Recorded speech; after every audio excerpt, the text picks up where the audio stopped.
We back on this beautiful Sunday to talk about your Chicago Bulls once again. How can they return to being a clutch team? And then did Nikola Vucevic step out of line with his comments regarding the team? We got Auntie Corner believing that he did so because we diving into the mailbag today as well. Yeah, I know we're going to talk about it, but you got to hear the music first. Cognac. Gang.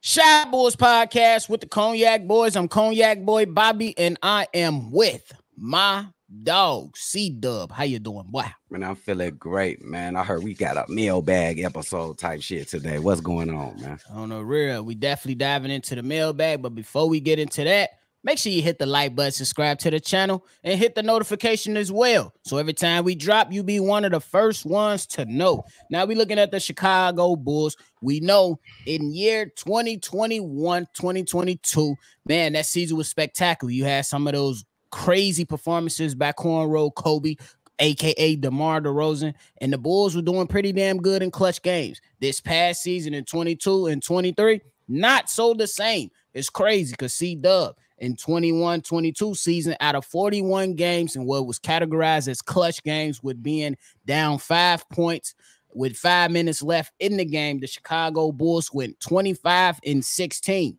Then last year, in 38 games that the NBA deemed as clutch games, the Bulls were 15 and 23. So the question I'm coming to you today is, how do the Chicago Bulls get back to performing well in the clutch? Oh, that's a great question and a tough question. I would say the obvious would be that team with that was prior to last season was actually better than this past season's team. That account for a little bit. I would say, how can they get back to that? Do we got a secret time machine to get Lonzo back? You know what I'm saying? We got a wizard or some, Game of Thrones that can set a spell and make Lonzo knees better. But beyond all the jokes, we're gonna need some great play from this team, great coaching from the coach, and great execution in the clutch moments by the Chicago Bulls team from both sides, the coach and the players. We need those plays to get it, because we know the play they're going to run every time in the clutch. You're going to get DeMar DeRozan at the top of the key. Some way he's going to get the ball at the top of the key, and they want him to make a decision, but his decision always to force up a shot. And most of the time, some of the time, he does come through. I just think we need other people. We need to go with the situation.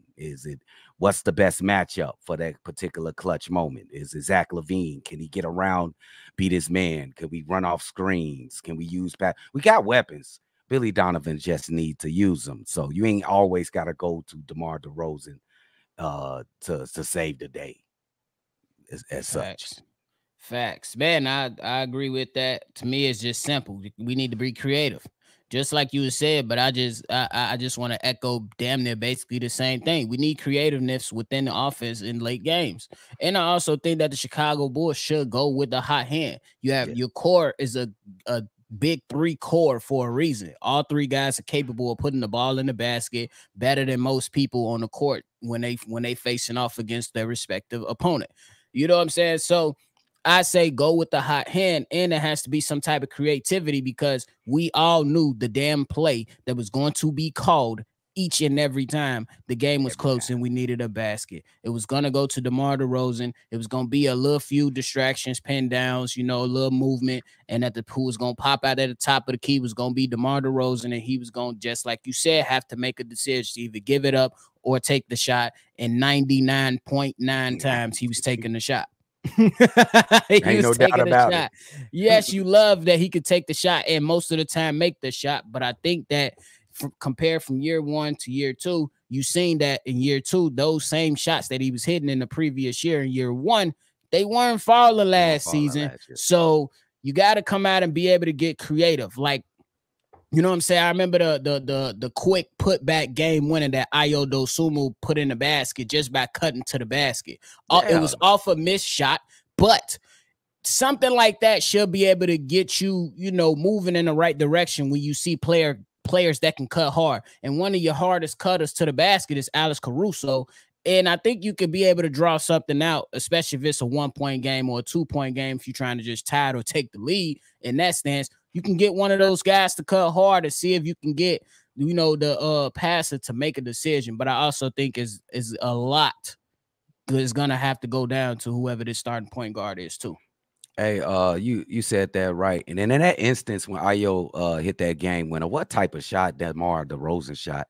That was a fucking D- shot, bro. He shot a fadeaway corner 3 game with hands in his face. Now, Billy Donovan, I think you got more of the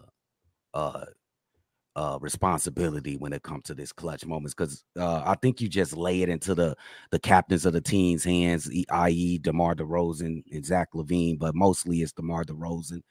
Right. I think you got to use all your guns, big dog. We better than that, big dog. You can dump it down low to Vooch. You can let Zach LaVine, he could get around it pretty much anybody in this damn league. Don't forget Patrick Williams. Don't forget Kobe White. You got so many weapons. You can draw up some plays. Come on, just use your imagination, big dog. That's all we asking for, really, is just get more creative with the offense when it comes to throwing timeouts. And one pet peeve of mine is I'm like, bro, when you taking it out at the half court mark from and you trying to make an inbound pass, you can go into the other half of the damn court and get a running start for somebody. We never seen it. It was something I was calling for all last season. Like, bro, y'all struggling to get the ball to the top of the key to DeMar DeRozan, and his turnovers being forced because you got Zach LaVine throwing it in, doing bonehead stuff, and then you got other players who just wasn't capable of making the pass. Why not just go ahead and throw it in the other backcourt, make it a little easier, get a running start? Yeah, you might have to move a little faster to get things going, but y'all put yourself in tough situations, bro. Yeah, man, use the rules to your favor, man. I don't want to say it's incompetence that he didn't do that action that you're talking about, like throwing it in the backcourt, but just use all your actions, bro. You got a lot of talent on this team, bro. I don't like, what was that record? It was bad. You said 15 and 23 last season. Bad. In clutch games. You're better than that. That's a lot of games we could have won, and we would have not been in the play-in tournament, bro. Come on, facts. So it's a lot of little things that the Bulls got to fix up to make them better teams, but it is a lot. It's a lot of small things, but it's a lot. Big dog. For sure. We'll talk on that in a different episode. It's just a lot. For sure. Absolutely. But y'all let us know how y'all feeling about the Chicago Bulls and returning to clutch form. Let us know in the comments below. But now we got to move on and show love to our people who called in and left their thoughts on our show. This guy right here is a frequent caller. He goes by the name of Big O. He just got the podcast up and running, say he got to do a little few tweaks. So we going to show love and let him know. Hey, my guy, here's your voicemail. So, Cognac Boys, Big O, had to call back just to finish up my thought. Them 3 minutes went by fast. But, I want to see him get up to 4 or 5 attempts, because when he shoot more, he hit more. And as good as a mid-range shooter he is, I'm confident this guy can shoot the 3. I just think his focus ain't as there. And one thing I do love about DeMar DeRozan, he's a top probably 10 clutch player in the NBA, right? If Zach LaVine had DeMar DeRozan poise and clutchness, he'll even be a better player. So DeMar being the king of the fourth is a very good thing to have on your team, right? And I noticed this about Derrick Rose too. Really good clutch players, they can be terrible three-point. Derrick Rose wasn't a great three-point shooter either. But when we needed a 3, when you really needed that mud, he was taking it and making it. Same thing with DeMar DeRozan. You know, when we down 3 and there's a couple seconds left, all of a sudden they all number net. That's what I love about DeMar. He has some clutch zing in him. You feel me? But pushing the pace more, that's where they're gonna need a point guard at. I don't even know if Javon is going to be able to push the pace like we need him to. This team need a Ricky Rubio. They need a fast guard. I don't know. I do want to see him pass more, get more assists, but I am nervous about the pace because you lost Javonte and you lost Derrick Jones, two athletic wings who helped you push the pace, at least pushing the ball up ahead. You got slower with Craig. Craig is not as athletic as the two guys we don't have anymore. Same thing with Javonte Carter. He's not a push-the-pace guard. So Billy got to figure that out, how to get these guys moving, get that ball up ahead fast. If can't nobody push it, pass it ahead. As soon as that thing get off the backboard, take off and look ahead. The ball shouldn't hit the ground 2 times without that ball getting passed ahead on some Mike D'Antoni offense stuff. But that's all I got for you guys. Keep doing your thing, fellas. You know I'm tapping in with you guys, and I'll holler. All right, shout out to Big O. Shout out to Big O. CDubb, go ahead, take it away. Hey, shout out to Big O, man. And I love how you constantly support the channel, man. We appreciate you, and we definitely gonna keep our eyes open for your podcast, big dog. With as far as your good take, your great take that you just spewed right now, when it comes to DeMar DeRozan, I definitely think he's one of the top clutch players in this NBA. This is the only thing I really, 2 things that I got to change DeMar DeRozan. I call it modernizing. Here I go again, nephew, trying these words. Modernizing his game for today's NBA.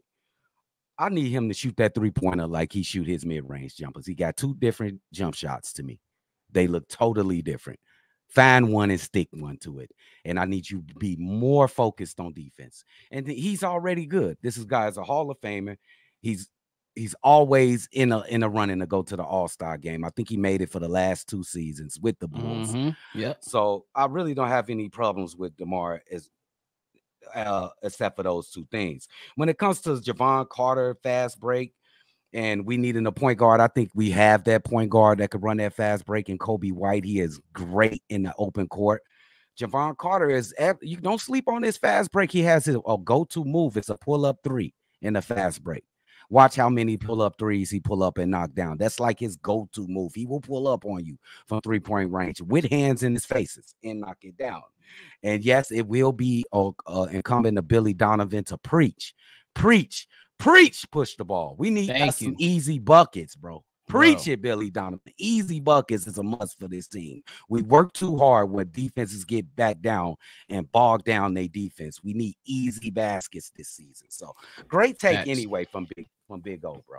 Facts. Definitely a good take for those that was wondering where I came in like that. Big O left a voicemail before that too, in response to one of the videos that we did. But the main point is that when he talked about the Bulls in the clutch, and I think that falls a lot on the players and the coaches with a combination of both. And we already know why. You know what I'm saying? The simplicity of the play calling when it comes out and things like that. But now when you talk about pace, I think that the Chicago Bulls, I think no matter who the starting point guard is, I think they have the ability to be able to push pace. But one thing I like about Javon Carter, like you brought up, is that this guy shoots over 40% in transition 3s. Yes. That's big. That's big. Weapon. Yeah, so that's big. And I think that's why early looking in without hearing anything, that's why I believe he's going to be the starter. You know what I'm saying? I want to see other guys. I want it to be an open competition, but that might not be happening. But at the end of the day, I still think that those 3 guys, Ayo, Kobe White, and Javon Carter, I think they all going to step up, bro. I don't see these guys having a bad season. That's just probably me being optimistic, but I think we should be fine. Yeah, I would go with that, nephew. And Ayo is terrific in the open court. He's terrific on a fast break. He's probably one of the best on the team. Yeah, to tell you the truth. So I think we'll see it better. I hope Billy is preaching that, bro. We need easy buckets. We need some easy buckets. And I think that's just the last thing too, is that we seen opportunities for the Bulls to push the pace, but the point guard that gets the ball, they automatically throw it to either DeMar or they're throwing it to Zach LaVine, and they kind of lollygagging up the court a little bit. But if these guys really want to be a true starting point guard, they got to say screw that and follow my lead. I'm not following you on this one. Yeah, and that's another one of those little things, and the Bulls do have a lot of things that they gotta clear up. It's easy buckets. They need some easy buckets, bro. Facts. It's too hard. Look at the best teams in the NBA. Denver, they push that ball. If you lollygagging on defense, they pushing that thing. Murray is gone on, bro. Look at the Bucks. They pushing that thing. Look at every great team. The Lakers, Austin Reeves, they pushing that ball, bro. So facts. You're gonna have to push it. And when you got the opportunity, for sure. But thanks, Big O. Now we move on. We know we can't have no mailbag episode without hearing from Auntie Goon. This is Auntie's Corner. Back to it. We go ahead and we're gonna play this voicemail right here. And she agreed with something that CDubb said. Here's the voicemail. Natural. What's the gang? What's the word, gang? Oh, no, Boosh just kind of blew me. Boo. First of all, before I get started, congratulations. Y'all hit 4K. We on our way to motherfucking 6K. And it's kind of crazy because how I met Steve-O and Hayes. Hayes, I went on his shit. Me and Steve-O, the first time I met Steve-O, we had words towards one another. Now he my motherfucking little big brother. You did? I'm the older, but he's still my little big brother. But congratulations, gang. Keep y'all shit going. And guess what? Today been 3 years. I just got off. I've been out of jail for 3 years. Just got off motherfucking parole today. Yes. I feel good. No run in with the police. I'm staying out the way. Nephew, I gotta give it to you. It was because of you. It was because of you. You kept me out of a lot of bullshit. When I felt like I was in a lot of bullshit, and when I felt like I wanted to go do some shit, I called you and auntie this, auntie that. You gotta move like this. You gotta move like that. I appreciate that, nephew. That's why we family. On my mama, I've been rocking with y'all since 2020, since I came home from IDOC, since I came home from the joint. I've been rocking with y'all. Yes, and this shit just not getting started. We got years to go. But this is for Vooch and Vooch only. Ain't nowhere in hell you came out and said what you said. That's what's been for the leadership. You're not a fucking leader. You can't even fucking move your big ass feet. You can't even play fucking defense. You let guards do what they want to do. Billy got to put fucking Drummond in to crash the boards because you always want to be at the 3-point line looking like a goofball. Jamal looking like you lost. And then when you run down the court, you foul a motherfucker. Now you want to whine. Shut the fuck up. Play defense. You was bogus as hell for coming out trying to criticize your own damn thing. They already being criticized. But by you doing that, it didn't do no helping. So far as all that, Boosh, you was wrong. You was bogus.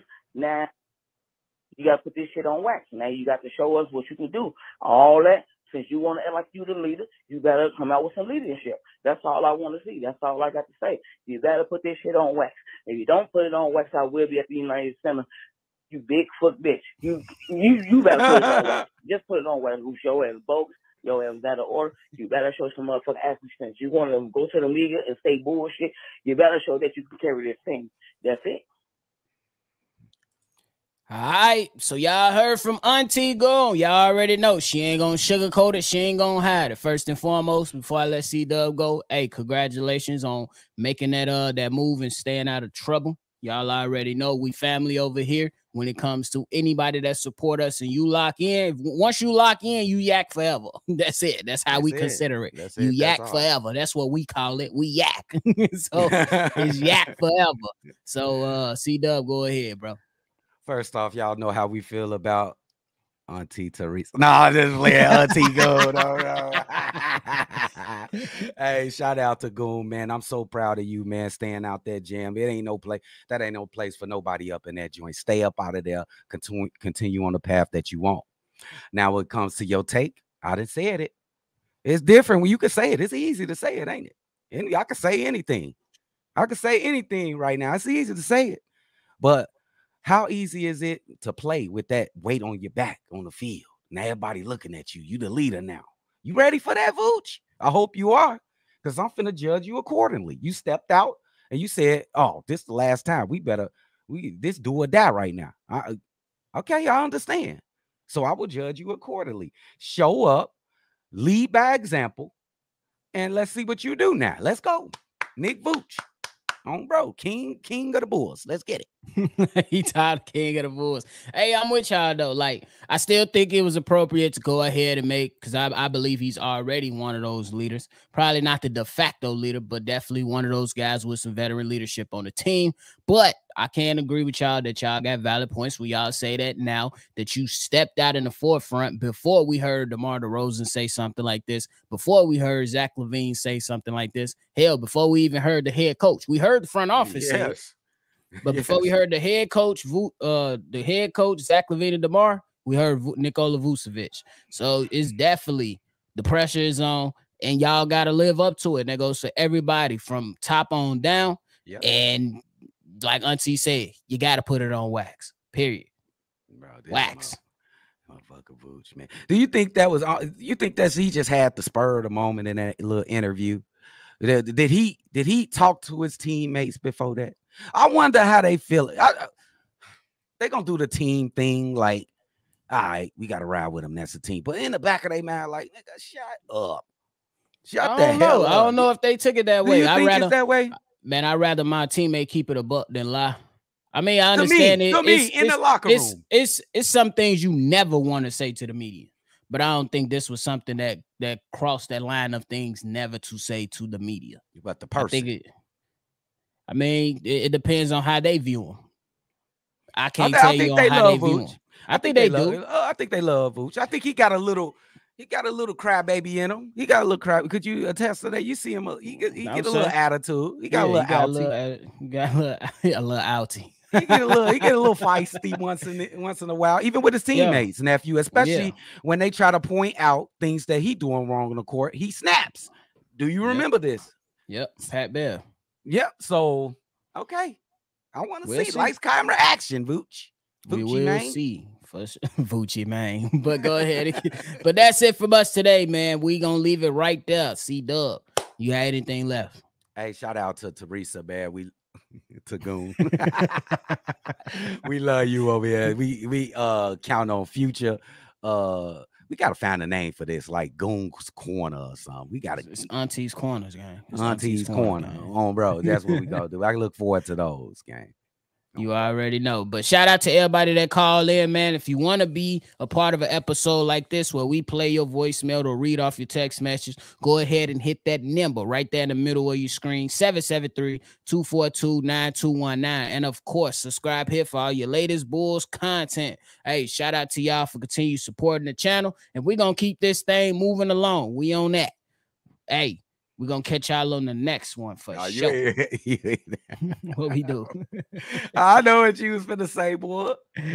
We up out of here, man. Cognac.